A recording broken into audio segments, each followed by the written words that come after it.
In June 2013, Larissa went on a business trip and stayed in a historic hotel located in the central area of a small town.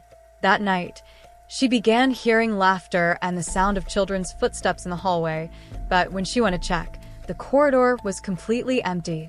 The following night, the room's phone started ringing every half hour, but no one was there when she picked up. On the third night, Larissa woke up to a knock on her door.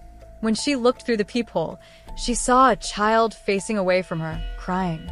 Frightened, she decided to open the door, but the child disappeared instantly. When she shared her experience with the front desk, the manager revealed that several guests had left abruptly, claiming to have seen the same boy in the hallway. I was on a business trip, and by one of those strange coincidences, I ended up in this old hotel in the center of a small town. The company booked the place, and to be honest, I actually liked it. The facade was impressive, that colonial style full of history, you know? When I arrived, I noticed the place was really quiet, almost lonely, as if no one else was staying there. I thought it might be due to the low season or the fact that the town wasn't exactly a tourist spot. On the first night, everything was fine. I was exhausted from the trip and passed out as soon as I got into bed. But around 2 in the morning, I woke up to a sound that, at the time, struck me as odd. It sounded like a child's laughter, very soft. At first, I thought it was just my imagination or maybe someone passing by in the hallway, but the hotel was so silent that any sound felt exaggerated. After a few minutes, the laughter and sound of footsteps came back, as if a child was playing, running back and forth. I thought it was strange, since I hadn't seen other people around, much less a family with kids. I stayed there, listening as the sound got closer, and then, out of sheer curiosity mixed with a bit of fear, I got up, went to the door, and peeked through the peephole. I saw nothing. The hallway was empty, lit only by a dim, yellowish light. I stood there for a few seconds, waiting for someone to pass by, but nothing. I thought it was weird, but went back to bed, trying to ignore the strange feeling. But that laughter, it was like it was still echoing in my head. I ended up having trouble getting back to sleep that night. The second night, when I got back to the hotel, I already felt a bit uneasy. The experience from the previous night had stayed with me throughout the day, but I tried to rationalize it. Maybe another guest arrived after I'd fallen asleep, or maybe I was just dreaming, and it felt real. This time, I took a shower and got ready for bed early, but as soon as I lay down, the room phone rang. I answered, and there was only total silence on the other end. I waited a few seconds, thinking the call had dropped, but when I started saying hello, the call was cut off. I figured it might be a mistake. But then the phone kept ringing 4 or 5 times, all the same, complete silence on the other end.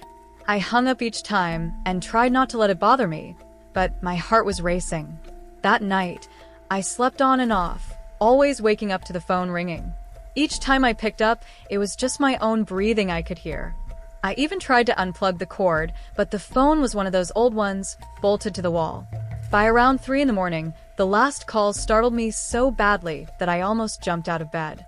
I answered, and this time it was different. In the middle of the silence, I heard a faint, slow breathing, as if someone was there, quietly inhaling and exhaling. My whole body was covered in goosebumps. I quickly hung up the phone and curled up in bed, too scared to move until dawn finally came. On the third night, I was already seriously considering asking to change rooms or even moving to a different hotel, but my schedule was tight, and I didn't want to seem paranoid. I decided to ignore it and hope for a quiet night. But barely after I turned off the lights, I started hearing knocking on the door, rhythmic and firm, as if someone was waiting for me to open it. My body froze, and I stayed in bed, unsure of what to do. After the calls from the previous night, any unusual sound already had me on edge. I waited a bit, hoping it would stop, but the knocking kept getting louder. I took a deep breath, walked over to the door, and decided to look through the peephole again, just to see if it was someone playing a prank or if there really was a guest in need of something. When I looked, I saw something that left me frozen. On the other side of the door, there was a child. He was standing with his back turned, facing the door, his head tilted downward as if he were crying. I couldn't see his face, but the way he stood there, so still, was what scared me the most. My heart was pounding, and I didn't know what to do. I thought about opening the door and asking if he was okay, but something held me back. A strange feeling, almost like a voice inside me was saying not to open it. The child then stopped crying and went completely silent, still there, unmoving. I knew I shouldn't open the door, but curiosity got the better of me, and, against all the voices in my head, I opened it. In that split second, the child disappeared, like he'd never been there. After opening the door and seeing that empty hallway, my whole body was consumed by fear. I could still hear a faint echo of my racing heartbeat, and despite the silence around me, I had this unsettling feeling that I wasn't alone. I stood there at the door, trying to make sense of what had just happened.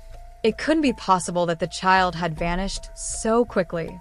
I looked down the hallway, to the end of the corridor, to the staircase. Nothing.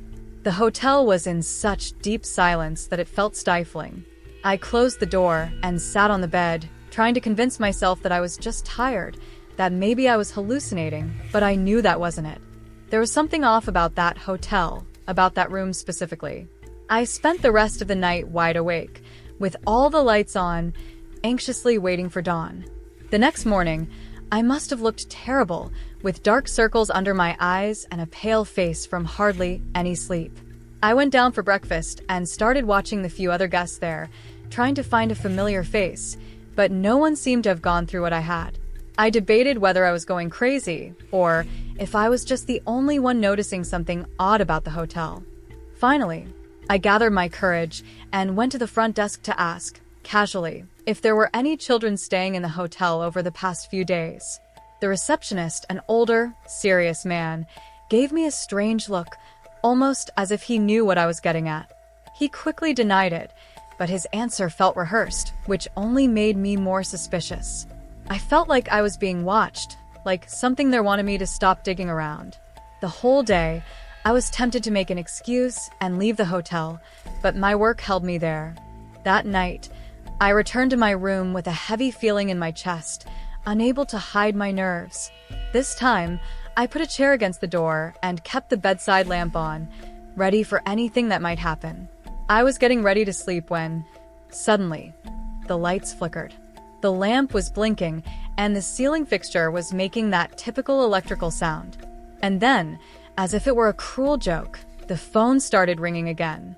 I hesitated before answering, but something told me that if I didn't, something worse might happen.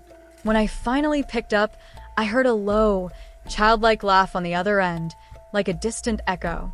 In that moment, a wave of panic took over me, like I was trapped in a cycle I couldn't escape from.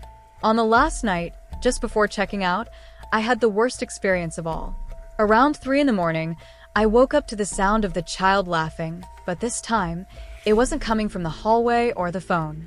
It sounded like it was in my room, right at the foot of my bed. I didn't dare move or even breathe too loudly. I lay there, listening to that unsettling sound until I felt the weight on the bed, like someone had climbed up onto it. I finally gathered the courage to open my eyes, but all I saw was emptiness, though I could still feel that presence. That morning, I packed my bags as quickly as possible and headed straight for the front desk. When I mentioned the strange nights to the receptionist, he just looked at me and, almost whispering, told me that many people had reported encounters with the child in the hallway. I left without looking back, and to this day, that laughter still echoes in my mind like it happened yesterday.